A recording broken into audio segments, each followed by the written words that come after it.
Hello, everyone. It's your boy Nick Beam. It's your favorite ladybug, Trees. How y'all doing? How y'all doing? You know I'm glad to be back. So it's good to have you. Welcome to another episode of Leveling Up, y'all. We leveling up. Going up and going onward and beyond. We have been here working for these past few weeks, and he has been away on business. He has a lot of things going on. Gotta take a day. You gotta take a day. Or sometimes business calls and then you have to take care of business. And we both have our own enterprises. We have familial responsibilities. And so I love that we can have jobs that allow us a little bit of freedom of our time. Whew. Financial freedom, indeed, comes in time. But I think the more immediate benefit to entrepreneurism and independent enterprise is being able to manage your time. Definitely. And so I'm glad to see you kind of venture off. But still stay rooted to us and still come back. Got to, because I was scared. I was like, everyone's gonna leave. It's different being on. Nick don't come back home. But it's different. It's different. You know what? And I got a chance to experience it. But it's different not being here too, and not being on the set, and then having to catch up with the episode and still watch the episode because you know you're not here. So you gotta today Thursday, let me check this episode out. Right. What they doing, what they talking about. And boy, did I check that episode out. And it was a lot. Fire. It was a lot of... There's been a lot going on. We've talked about everything from my sex life to my business enterprise. Ooh. And it's been interesting. Ooh. I revealed secrets all across the board. I feel like I just was like... Rashay had me kind of like naked or exposed. But it's a good feeling. Right. Now, what I will say is it's a good feeling when you can come off the cuff and walk away and not be ashamed of who you are when you didn't really have any preparation for what you wanted to convey. Exactly. Because she didn't give me privy to questions or anything. Right. She just was like a straight shooter. But it was nice. I think once it was good for her to ask you the questions that she asked you. Yeah. Number one, and then two, for you to give the answer to those questions, and then second and thirdly, not be ashamed about your past or or who you are today. And, but this is who you are now. Right. And and it took all of that to get you where I am right now. And I think that it was all beneficial.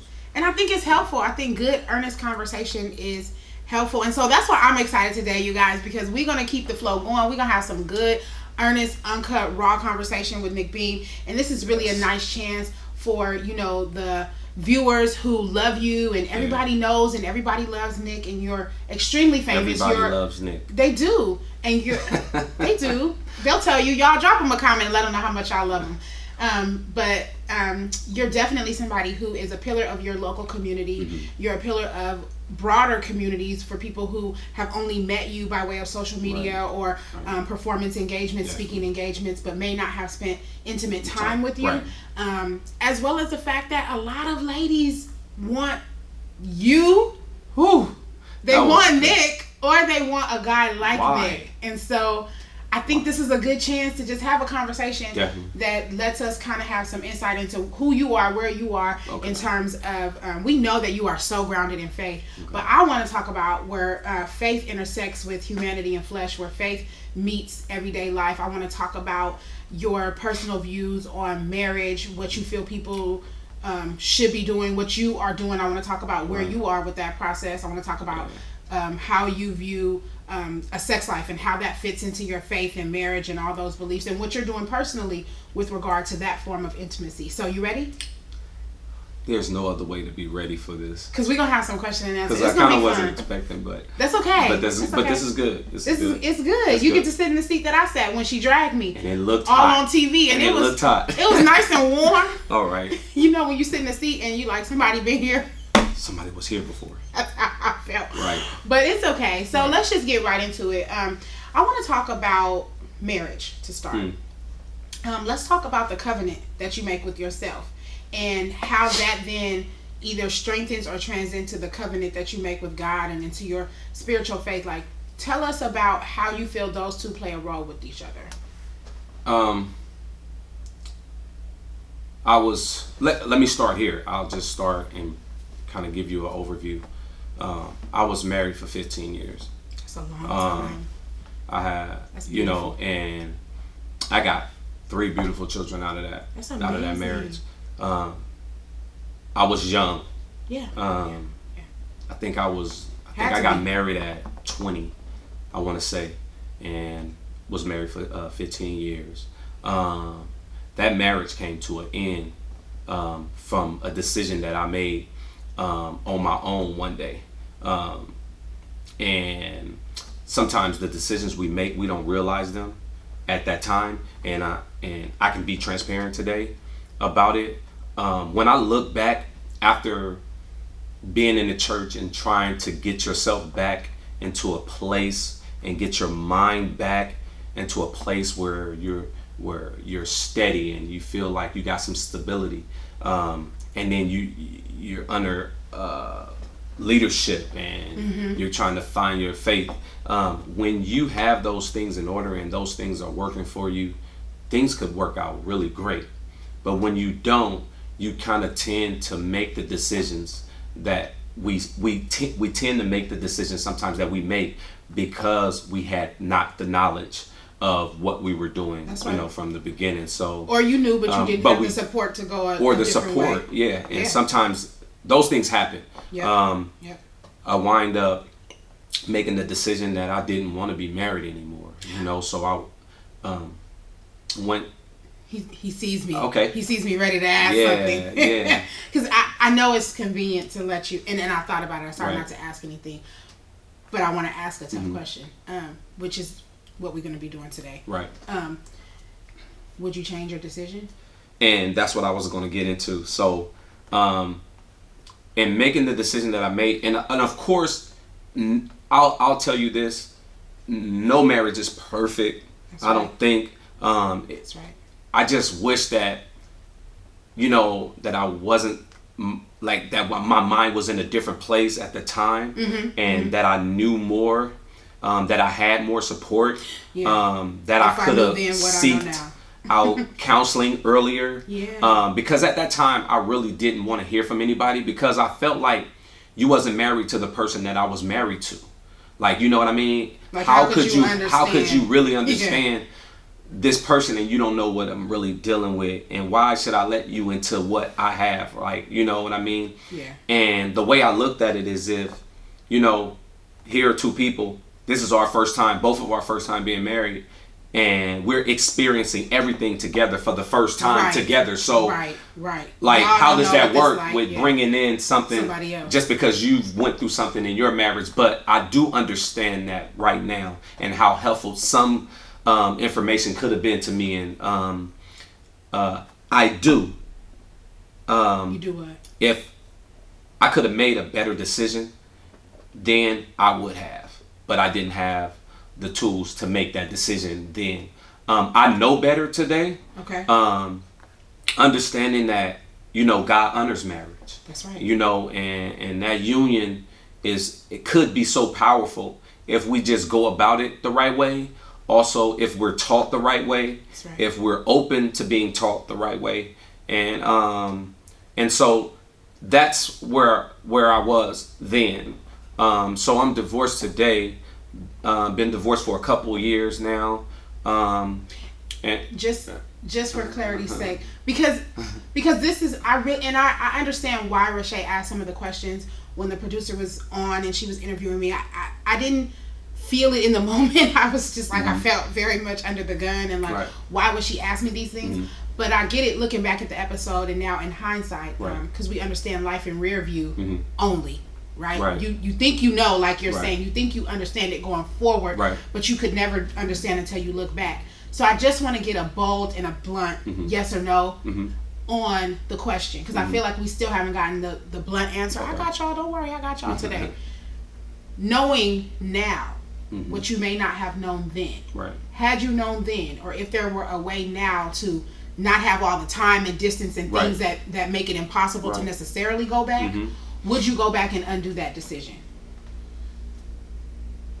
I'll say this, and I'll say this right. There's no way to go backwards and undo. And I always believed that I would never go backwards. I don't think that it's undoable, but there is a way to deal with it and the right way to do it.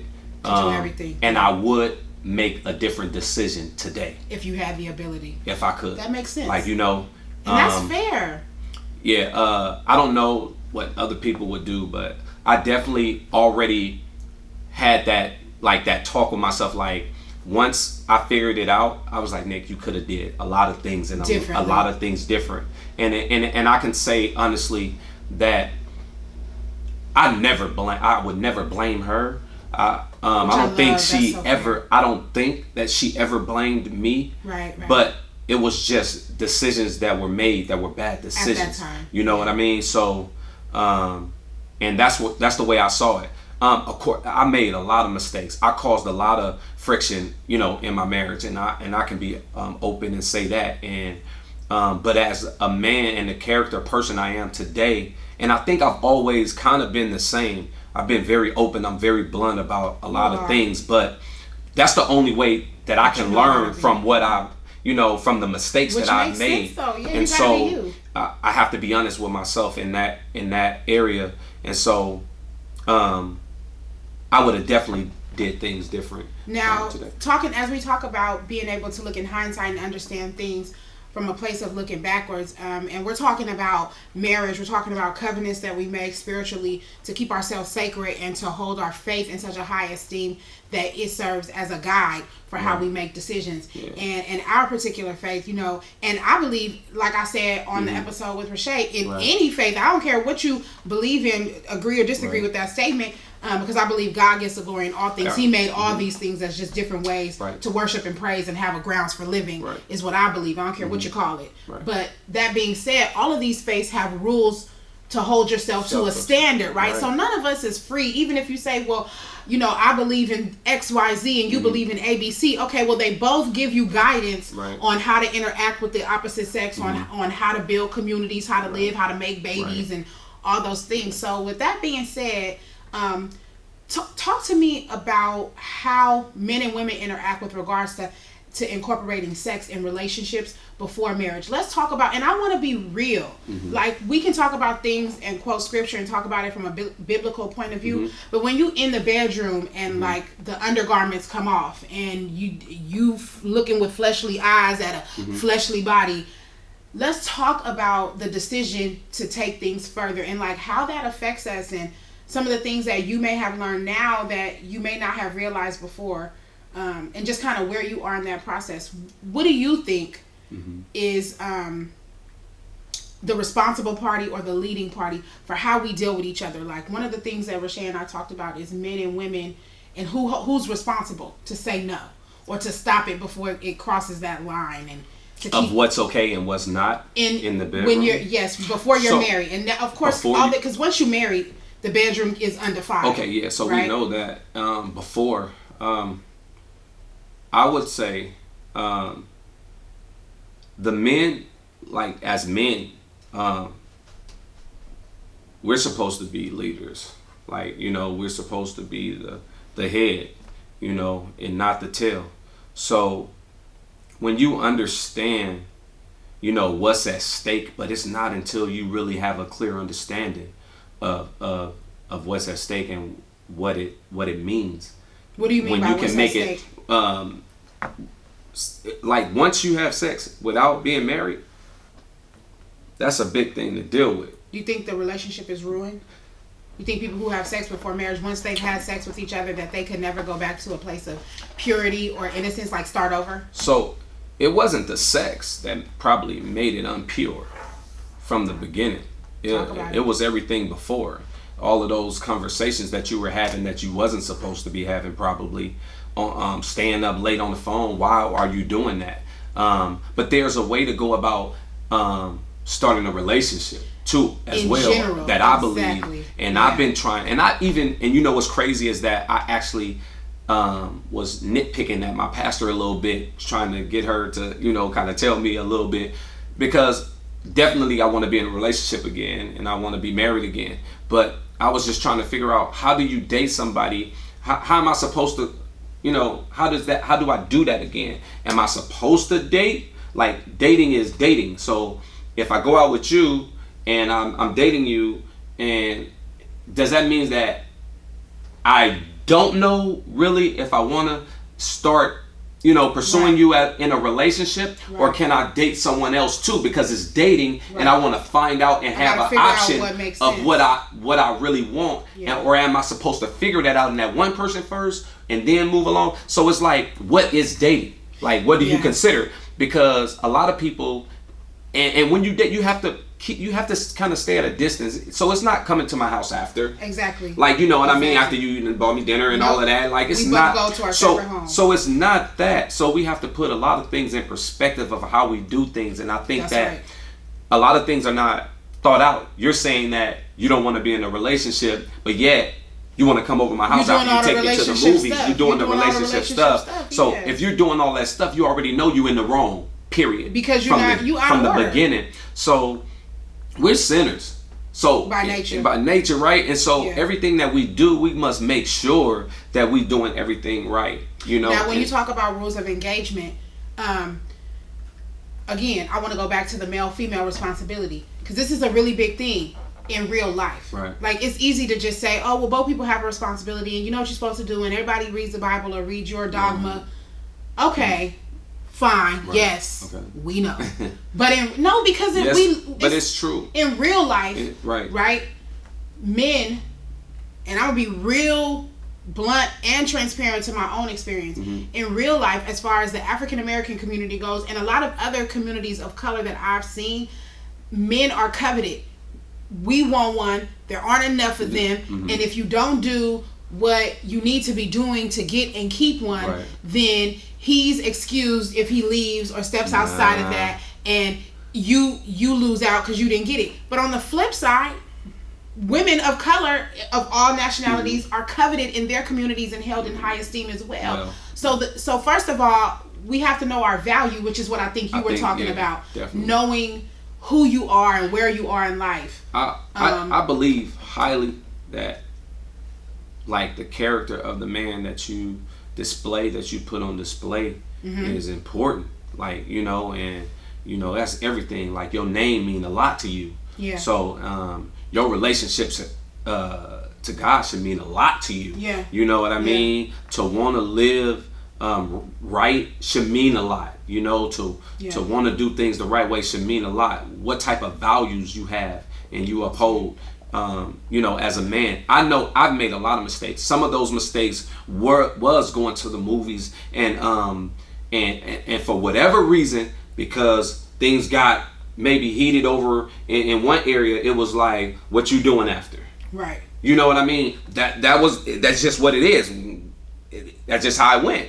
And so I wouldn't say it was a mistake. It was a choice that I made, and I made a bad choice. Do you think lesser of the female? No, not only was it a bad decision I made, but I caused friction in somebody else's life. Right, for no reason. For no reason at all. When I knew that's not what I wanted from the beginning. So why cause so much conflict and so much commotion and bring all of that into somebody else's life? And when I figured out, like, man, that's all you're doing. You're hurting people. Like, you know what I mean? And people are hurt because there's feelings involved in a lot of things that we do. And I don't think that we realize that all the time. But as a man, I know, because I'm sensitive in a lot of areas. And I think about a lot. Yes. You sensitive? Yeah. So I think about, so those are things that I think about. I'm not only thinking about myself. I'm also thinking about the other person too. So it's like. Do you feel like it's okay to so here's something that comes up when that happens, right? Because I've seen men say, well, I'm sensitive in some areas, and I know that I hurt some people, and I know that wasn't my choice, but I did it, and there's this tone of like regret or accountability. However, at the end or at some point in these conversations, there's always but she let me do it. Is that okay? No, I've never blamed. Is that okay? Like, well, because it's just not okay, period. Just out the gate, it's not okay. We have to come to the knowledge of just knowing that this is not the way to do not things. The way. And someone and that, having more respect for our women, that respects themselves and their women. Yeah, yes. and having more respect for yourself as a man, because when you start respecting yourself and you be able to get out, and I could take you to the movie and be like, you know what, have a nice night.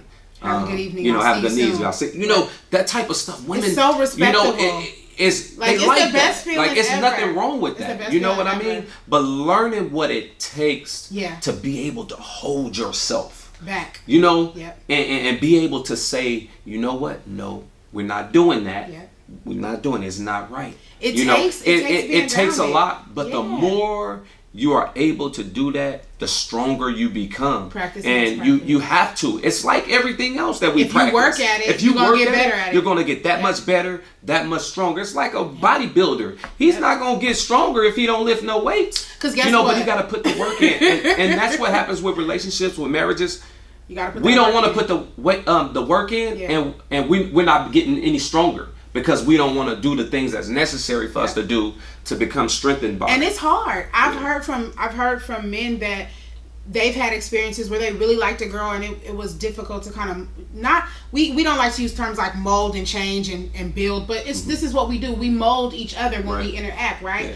And I think one of the things that we don't give credit to enough is like nervousness and insecurity and feeling unprepared. Like that happens on both sides. Right. When you are dating and getting to know somebody, we both scared, we both insecure, we both nervous. Yeah. Not just the female. Yeah, and I can tell you, and I can be honest with you and tell you today, it makes me so nervous. And I think I get more nervous. I can talk it up. I can talk a gang of stuff.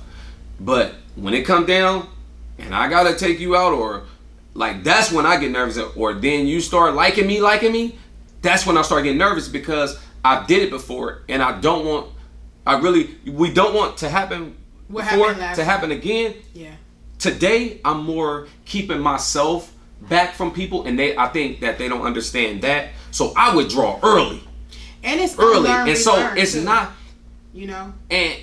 But even in that, you need to be able to talk about it in the beginning. That's the only way that you change. And so then you won't the withdrawal, like you won't have to go through that, you know. And then the woman won't feel a certain type of way about you pulling back and not understanding why you pulled back and all of that stuff. But I think if we talk about things early on, give the grounds, and then do those actionable items. Like if I say I think that we should really get to know each other, be about that and then commit to that. Yep, and that's it. And it is about conversation and setting ground rules. And I think that you are spot on with regard to like how we perceive things and on both sides, men and women, because you've learned one type of behavior, right? And so you associate that with the norm, and you associate that with the reaction with a certain type of emotion. Right. So if he reacts to me physically, then I've been conditioned just by my experiences, and I keep it so personal because none of y'all go through that.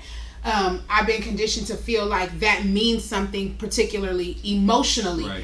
And so if I think you hugging and kissing and touching and we bump and we grind means that you really, really deeply care about me and you want to be with me. And then I start to interact with a guy who does different. Like, it was weird the first time, like, that a guy was like, he just held my hand. He's like, okay, I'll see. I was like, okay, I knew we weren't sleeping together because I wasn't going to do that with you, but you didn't even, like, give me a hug. Like, but, like, I'm used to... Like, there's certain things that I was expecting. Like, I didn't want, like, kisses on the neck or anything intimate. Right. You wasn't getting none for a while, partner. Right. But... Right.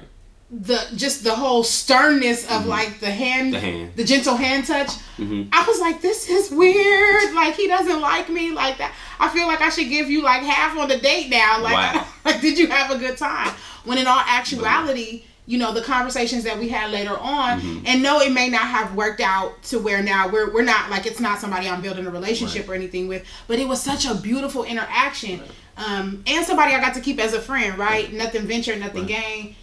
And so I think that it's important to retrain ourselves on how we interact with each other. You do. Like, I know that a lot of people that you do, if you come in contact with those people, you'd be able to figure out if those people are like only like really good friends, or if those are mates. Because if that's somebody you're chasing or you going after that you really like and you know you really like them and you want, and that's somebody that you can be with. In your mind, you already knew from the beginning that you could be with them. Ooh. So you have to separate from the beginning. If that's going to be a friendship, is it going to be a? Then keep it real. Stop playing games. And okay, we gotta, because this is getting good. So we're gonna break while we're at a good point and the juices is flowing. Because this is good. You already knew what was up. Y'all hold that thought.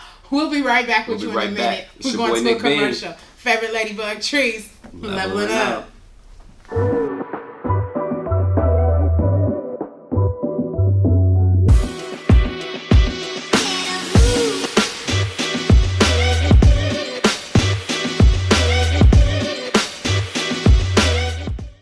Welcome back, y'all. We leveling up with Nick Beam. He's fresh back from vacation, and we're talking about marriage, intimacy, sex, and all those things of the sort. Whoa. I got a few more questions we got to get into, so I'm just going to jump right back into it. Before we cut to break, you mentioned how people usually already know. They already know if you're going to end up friend zoning somebody, if you're just trying to fun touch, or if it's a real relationship. Right. So I call it Yahtzee. Okay. You know, if you just trying to get a good game of Yahtzee in. We do. When you first meet somebody. Yeah. So we've already talked about being authentic to your faith, being authentic to yourself, and having those kinds of standards. Right. We talked with you about the repercussions of making decisions presumptuously, of having real deep relationships end. So let's talk about how you can interact. We know what you're going to do when it's Yahtzee. You're going to pull your pieces out. Hello, somebody. Get on the game board. Praise him. Let's not get on the game board. Rashay already didn't call me out. I try to throw my pieces and my game away now. Now I'm just not sure what to do with my life. But let's talk about when you've made that decision and you know that you do want to find somebody. You got your head on straight. Because if you crazy, if you damaged, if you brokenhearted and bleeding, this is not for you. You need to do some other things first. Right. But you pretty much good. Not perfect. Right. You know you need to do some things specifically with you. Tell us how you navigate dating. Like today, what are some things that you do that you may could share with the gentleman who may be viewing, or with the women, so we can know the warning signs. If he do this, then it's good. If he do this, then it's not. Give us guy code. Man, I'm weird about dating. Like, you know, because it's just not an easy process. It's scary. It's scary because like you said, like even today, yes, I do get a lot of women who want to date Nick and who like Nick, and they do. and believe me, let me be honest, I like them, but there's some like all y'all. But there's just, I just feel like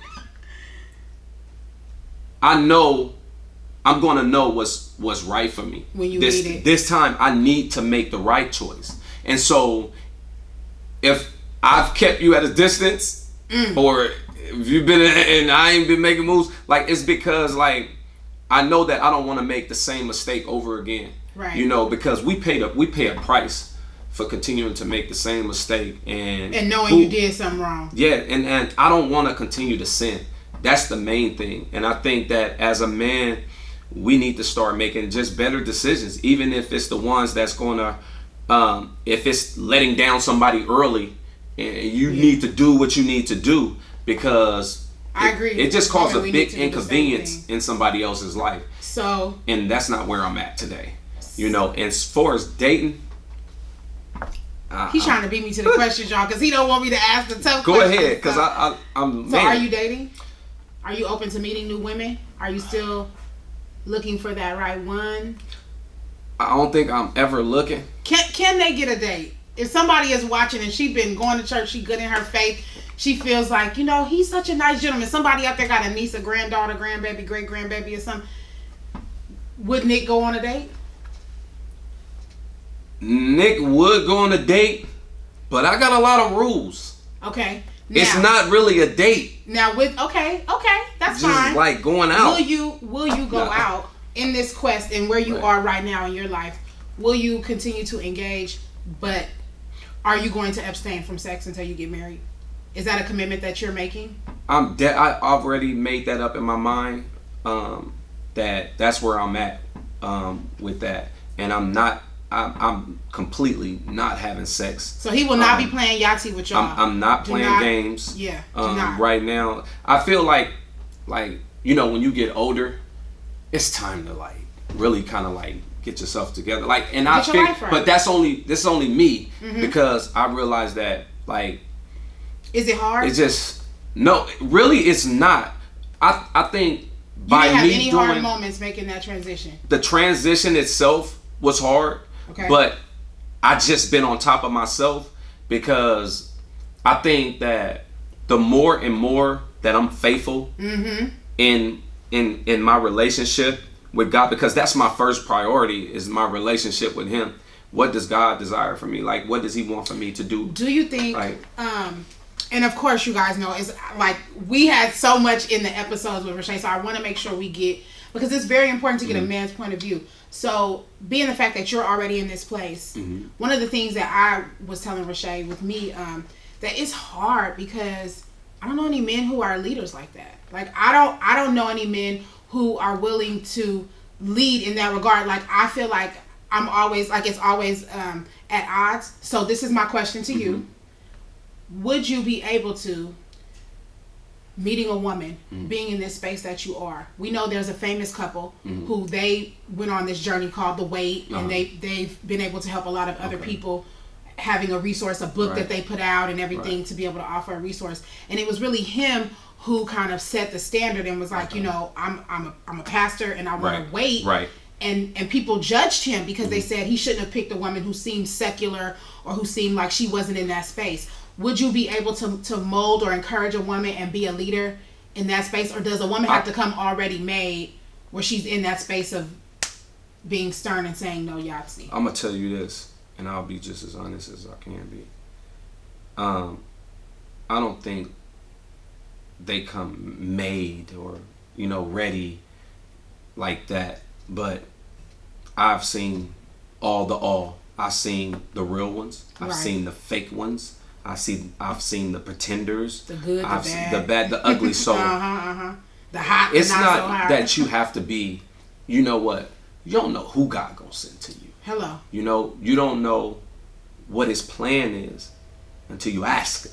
That's right. Until you seek, and then once you find that good thing that's for you that He's giving you, then what your job is to do. You know what I mean? Because what if she's not saved? That's right. Are you willing to complain and be like, I knew it, and but you know what you're dealing with already, though. Or are you just going to invite her to church? Like, and so you invite her to church, sit down and read the Bible. But that's where the communication comes in from the beginning. That's right. And it's like, are you willing? That would be one of my first questions. Are you willing to go to Bible study? Or are you willing to come to church? Or are you willing? Because if not, then I'll make this decision here. That's right. While I sit in front of you, and it's just too bad because now I'm, back on the search. Right. For that good thing. So, talking about communicating, talking about pacing ourselves, being committed, being able to know when you're the leader, and to know when you have an opportunity to not necessarily try to manipulate something, but to be molded, right? Because it's good, like, to be able to sit back and say, you know what, this man is asking me an earnest question. Let me not try to be in the lead, Look, I've been. A lot of people know me, but they don't know me like this, like how we're talking today. That's why this was so good. I've been all of that. I've been there. I can say that I've manipulated before, and sometimes I don't know why you would manipulate or why people do it, right? But we do it because there's something that we want out of that without being honest with and this is where it all goes back and saying, being honest with the person and just saying what you want out of this. What you would have to know yourself first. And you have to know that yourself. And so I think that once you start learning yourself, really who you really are as an individual, it'll dictate how you deal and how you hold yourself as a man and the way you perceive, the way people see you. That's right. Like I said, I always talk about the character of a man, and I think that now more than ever, I take that to heart to myself because it helps me navigate myself through the rest of, through a lot of other situations. Through no Yahtzee. Like, it helps. And now, you know, I'm not here anymore, but I've moved up a step, and so every step that you take, you're going to be held accountable to different, leveling up. You know what I mean? And it's all about leveling up. And I think that if we're not moving forward, we're not doing what we're called to do. No, we're not doing in the first place. If we're not bringing people in, if we're not, touching people every day, like if we're not impacting lives by being the living exactly. word. Like, you don't just give people a gospel they can read. Right. Give them a gospel they can see. Mm-hmm. Be an example that. to the best of your ability at every step. Talked about dating and saying no and having all these options. So as we wrap up, leave us with, let's say, between 5 and 10 different ways that we can be intimate without having sex. Ooh. Let's talk about how to interact.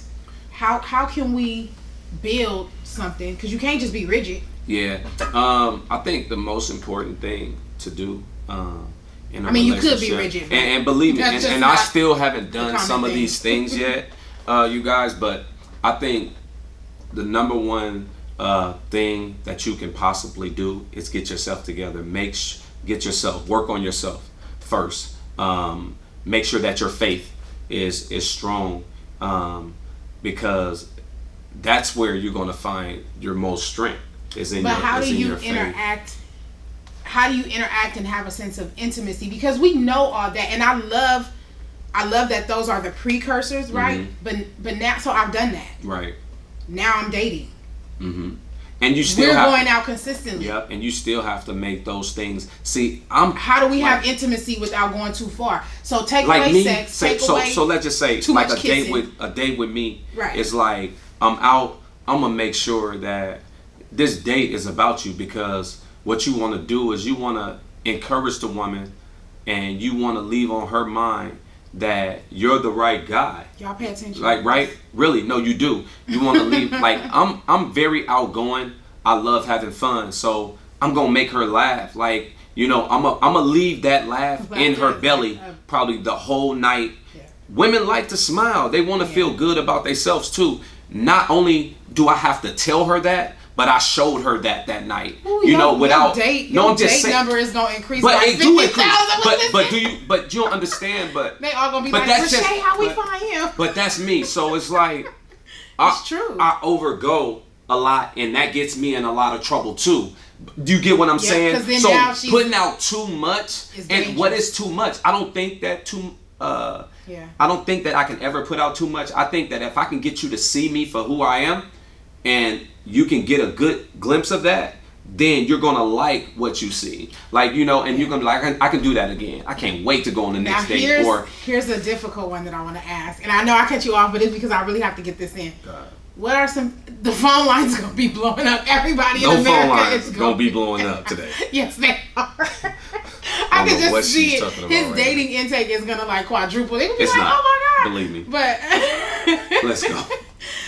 On the flip side, because we don't ask y'all this enough, what is something that you like or can appreciate a woman doing to show intimacy without showing sensuality or sexual innuendo? Like, what is some way she can be expressive with her intimacy towards you, but that's still above the belt?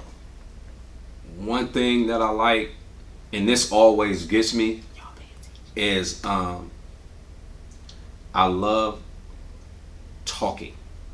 If y'all know, like, I talk a lot, and so, like, being able to, like, be in a an environment where you really can get that conversation, and it don't have to always be about sex or what your features are and those type of compliments, but talking about things that really kind of like matter in the world and life, and how we can change things together. Like, you know what I mean? Those type of conversations could open up something way broader, because you're gonna always have something good with that person, and your conversation doesn't run out. Like, you know what I mean? So that's to me, I love one conversation for real. Like. And if you can conversate, we definitely got something to talk about. And a lot of guys, I think, appreciate that. So I'm glad you said that. That's actually one of the things I've been experiencing is I'm pretty sure so that that's not the right answer that a lot of people want. That is the right answer. But it is the right answer, I think, because a lot of women don't think men like to talk, and y'all do. You don't have to make those early mistakes of like getting into stuff that you don't need to get into.